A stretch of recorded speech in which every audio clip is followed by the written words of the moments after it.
Hi, this is Dr. Jared Garrison. I'm the Glenn County Health Officer, and I'm going to do a weekly review, and today's date is June 3rd, 2020.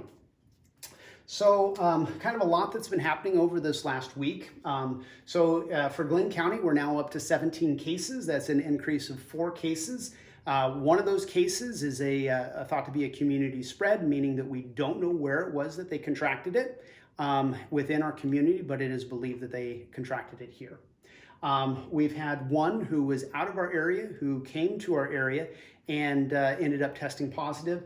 And then the other 2 were known close associates of people who had tested positive for COVID-19.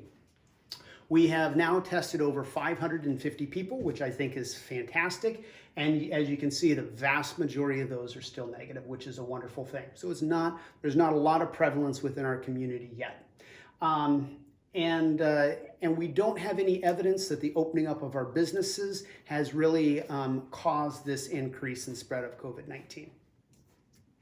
Of those 17 cases, there's been 5 that have required hospitalization, 3 of which required going into the intensive care unit, and there was 1 who ended up needing to be put on a ventilator.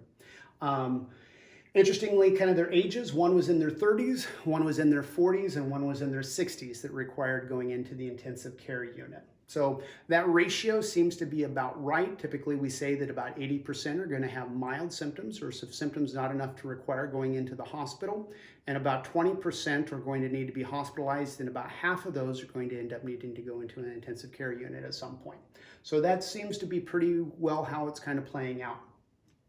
Of our 17 cases, 13 of them have been from known people who had COVID-19 and had close contact for prolonged periods of time. So that 6 feet, 15 minutes really seems like it goes along with the spread of COVID-19. So avoiding those situations is really important. And I encourage you to think for just a moment about who would fall into that category. 15 minutes, less than 6 feet. Kind of in our neighboring community, we've had some increases. Butte County is now up to 55. They've had 7 positive on Monday and 4 today, so it's kind of starting to ramp up a little bit. They've had 3 that are hospitalized at current. They have 19 in isolations, and this last week they had their first death. And I think this is really kind of interesting. So Chico has a total of 19 people in their area that have tested positive for COVID-19, Oroville 20, Gridley 8, and there's 8 that are not classified. So that's probably some of the smaller areas such as Forest Ranch and places like that. Shasta has 5 more cases. It's not clear to me whether or not that's associated with a rodeo or not. And Tehama has gone up to 6, so it's an increase of 2. They currently have 3 active cases, and they do have the history of the 1 death. For the state of California, they had their largest single day of positive COVID-19 patients, and that was 3,705. So kind of a big day for number of cases for California.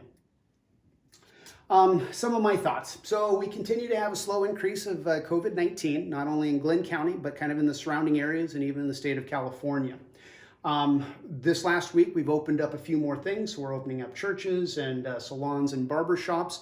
Those are 2 areas that are a little bit higher risk because of that close proximity for more than 15 minutes. And so when you go into your churches and barbershops, you'll find that those are probably a little bit different than what you normally see.